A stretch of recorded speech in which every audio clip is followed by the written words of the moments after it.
Alhamdulillah nahmaduhu wa nastaghfiruh wa na'udzu billahi min shururi anfusina wa min sayyiati a'malina. May yahdihillahu fala mudilla lahu wa may yudlil fala hadiya lahu. Asyhadu an la ilaha illallah wa asyhadu anna Muhammadar Rasulullah. Ayyuhal muslimuna hadiruna rahimakumullah.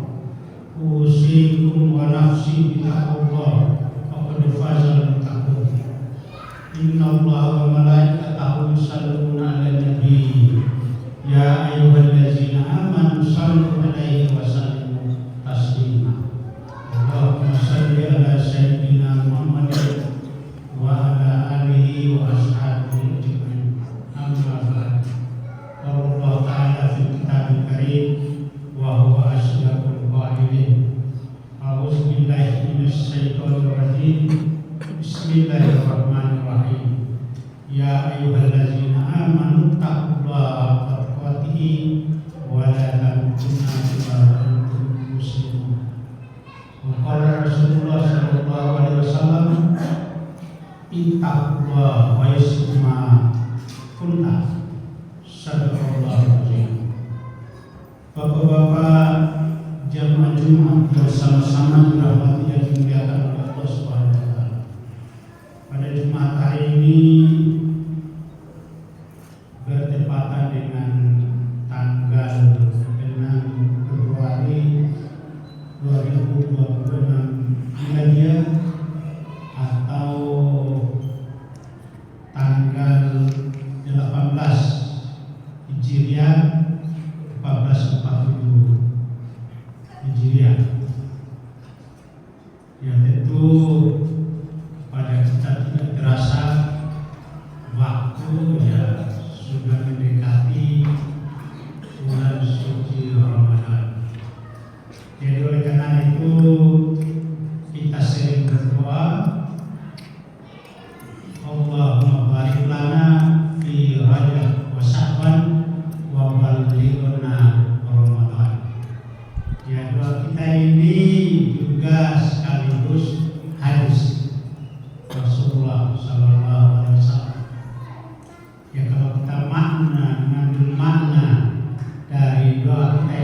tadi bahwa di bulan Rajab itu adalah supaya kita diberikan umur, begitu pula bulan Sya'ban, dan sampaikan kepada kita umat Muhammad sampai bulan Ramadan. Jadi oleh karena itu pada kesempatan ini saya akan memberikan tausiah atau khutbah, yaitu Sya'ban itu sebagai persiapan bulan suci Ramadan. Jadi kita ketahui sebenarnya bahwa di dalam hadis dikatakan, sekalipun hadis itu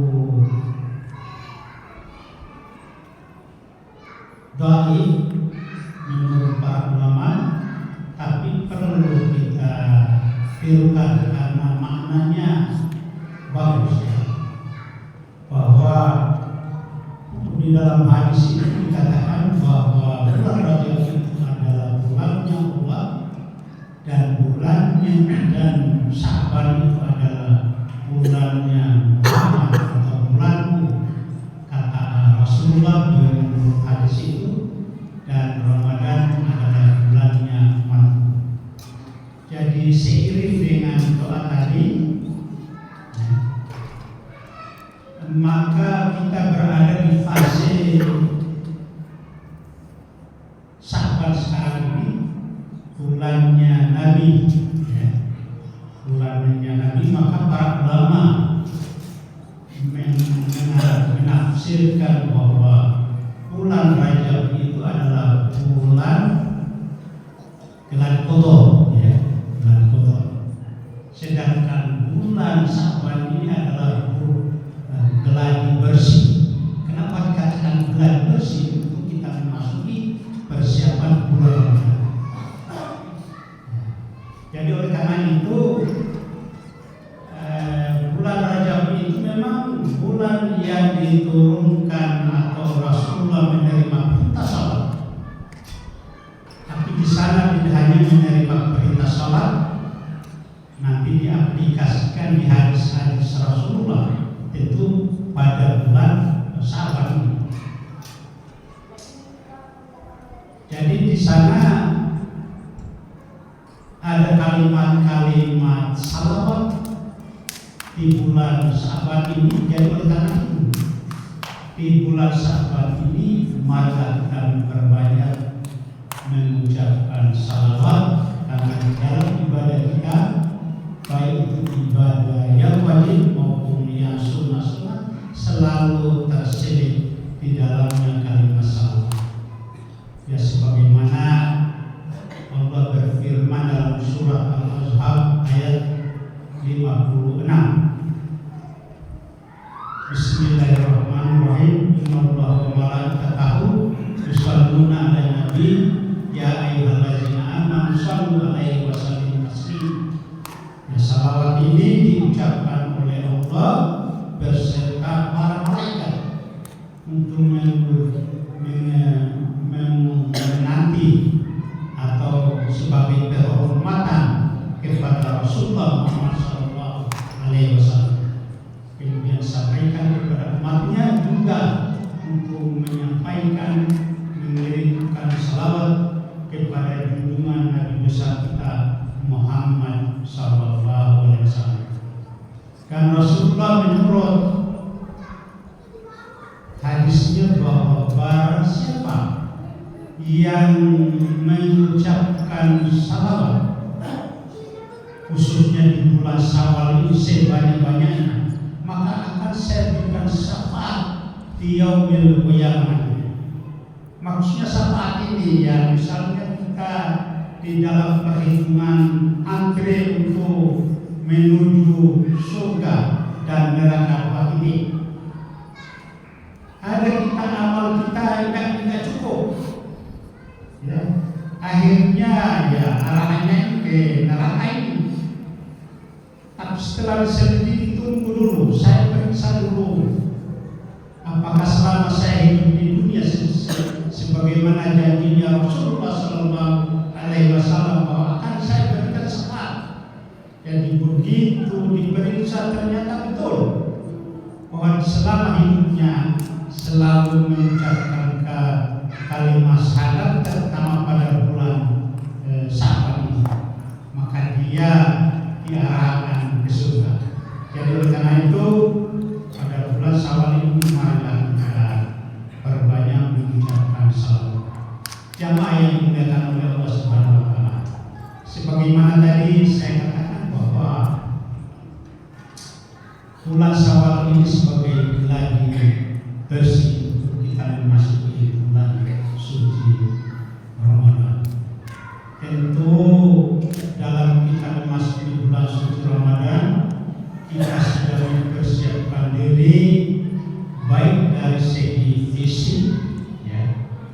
Karena kalau kita tidak sehat, ya tentu yang diharapkan kepada kita sehat supaya kita melaksanakan ibadah puasa itu dengan baik. Tentu ibadah puasa itu memerlukan tarbiyah, ya, pendidikan. Yang pendidikan ini adalah banyak kita membuka ilmu fikih, kaifiah di dalam melaksanakan ibadah puasa. Yang pertama yang perlu kita perhatikan adalah apakah selama puasa yang lalu itu tidak ada kalah kita. Jangan langsung kita berpuasa kalah kita tidak bayar. Karena kalah kita yang termasuk anak-anak kita, istri kita yang masih subur, menstruasi, itu cepat-cepat diselesaikan. Waktu tinggal 12 hari. Makanya ini hari saya sengaja karena masih ada waktu untuk kita membayar. Kalau tidak bisa dibayar dengan puasa, kita bayar dengan fidyah, ya. Yang misalnya istri kita menstruasi 1 minggu, jadi kalau 1 minggu puasa terus, kasihan ya istri kita.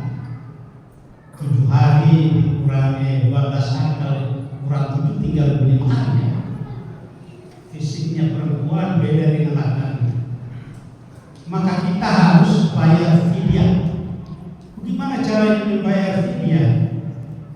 Itu 3 kali makan 1 hari kali 7, ini contoh kali 7, katakanlah 1 kali makan 15 kali 3 itu 45, ini matematikanya ya. 45 kali 7 berapa? Itu ya, tapi itu disesuaikan dengan kondisi kemampuan kita. Kalau kemampuan kita di atasnya itu kenapa tidak? Yang jelas tidak belum bisa ya kali yang kurang puasa itu pada dikarenakan lebih yang di atasnya tidak boleh, Allah Muhammad. Kalau ini diselesaikan, maka ibadah puasa kita nanti terkafir. Itu belum apa-apa, baru puasa, ya. Tapi kalau ini tidak dibayar, termasuk kita semua mungkin dalam perjalanan ke Jakarta sempat tidak puasa atau bagaimana atau lain-lain, kembali di daerah tidak puasa karena sesuatu yang mungkin 1 hari atau 2 hari, ya kita cepat selesaikan. Saya kira itu dengan, tapi kita sebagai fisik perempuan harus kita bantu membayar fidyah anak-anak kita, sehingga nantinya dalam memasuki Ramadan sudah siap.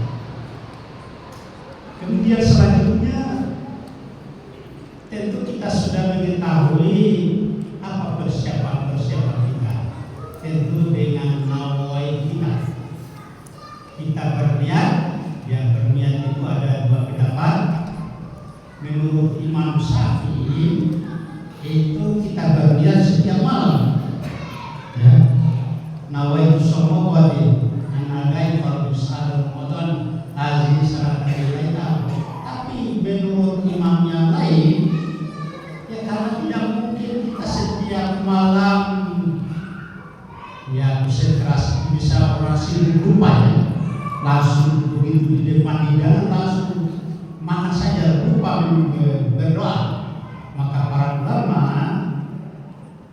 itu sependapat bahwa boleh, tapi ini di awal Ramadan. Kalau sudah lewat ya tidak bisa lagi. Di awal Ramadan itu kita berniat puasa selama sebulan lamanya, ya, mulai terbit fajar sampai terbenam matahari. Tidak usah disebutkan harinya, karena dalam satu bulan itu bisa 28, bisa 30. Yang jelas selama sebulan. Jadi setiap malamnya ya satu bulan Imam Syafi'i. Auzubillahi minasyaitonirrajim. Bismillahirrahmanirrahim. Nawaitu sama ghadi dan akhir sampai akhirnya setiap malamnya. Nah itu teratur semua, tapi ini dikhawatirkan jangan sampai lupa. Ya kita tidak sah kita puasa, tapi puasa kita yang menentukan adalah nawaitu kita. Innamal a'malu binniyat. Sesuatu itu harus ada niat yang jelas. Jamaah yang dimuliakan oleh Allah Subhanahu wa taala. Ya setelah itu kita laksanakan malam pertama. Tentu kita melaksanakan sholat tarawih. Kita upayakan sesibuk apapun. Kita upayakan kita sholat tarawih. Ya, rugi kita kalau kita tidak sholat tarawih.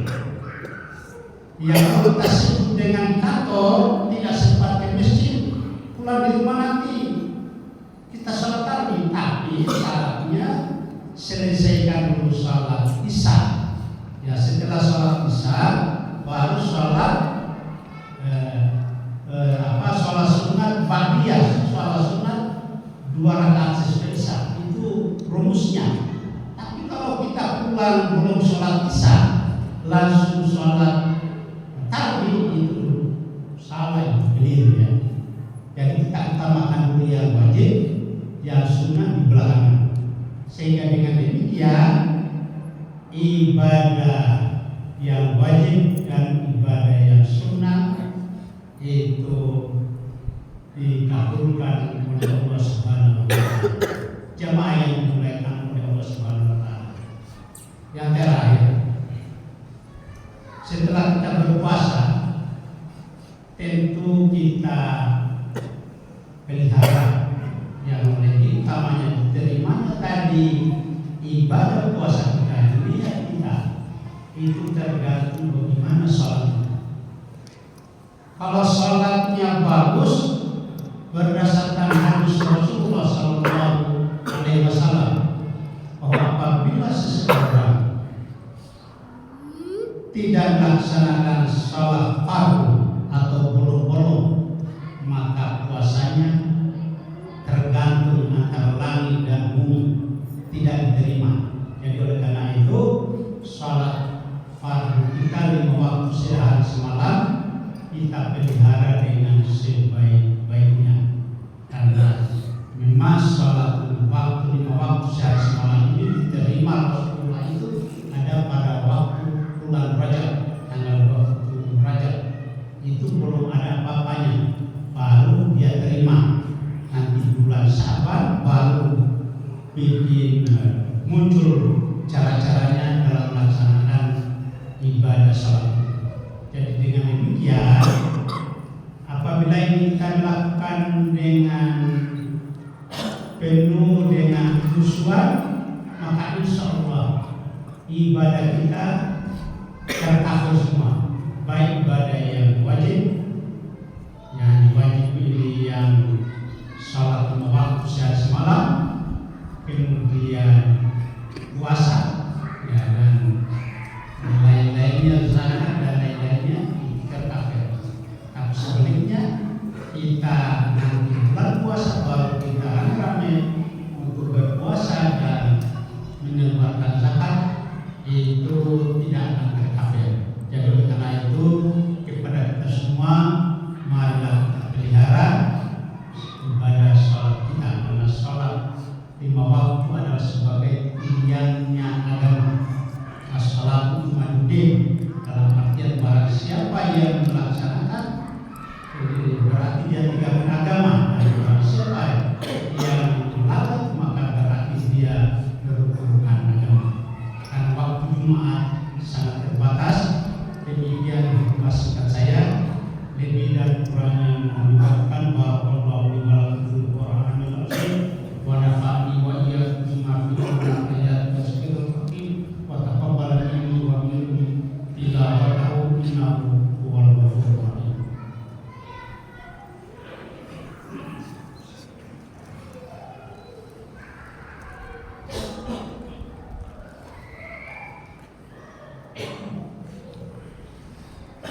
Alhamdulillahillazi jalla rasulahu bil huda wa dinil haq liyuzhirahu ala kulli wa kafa billahi shahida. Asyhadu an la ilaha illallah wa asyhadu anna Muhammadar Rasulullah. Ayyuhal muslimun wa rahmatullah. Usikum wa nafsi bittaqwallah. Faqad fazal muttaqun. Innallaha wa malaikatahu yusholluna 'alan nabi. Ya ayyuhallazina amanu shallu 'alaihi wa sallimu taslima. Allahumma shalli ala sayyidina Muhammadin wa ala alihi wa ashabihi ajma'in. Amma ba'du. Allahumma ighfir lil muslimina wal muslimat wal mu'minina wal mu'minat wal ahya'i minhum wal amwat innaka sami'un qaribun mujibud da'watil hajat. Allahumma inna nas'aluka ridhaka wal jannah wa na'udzubika min sakhatika wan nar. Allahumma inna nas'aluka salamatan wa nas'aluka imanan kamilan wa ilman wasi'an wa rizqan wasi'an wa amalan shalihan bi rahmatika ya arhamar rahimin. Rabbana zalamna anfusana wa illam taghfir lana wa tarhamna lanakunanna minal khasirin. Rabbana hab lana min azwajina wa dhurriyyatina qurrata a'yunin waj'alna lil muttaqina imama. Rabbana atina fid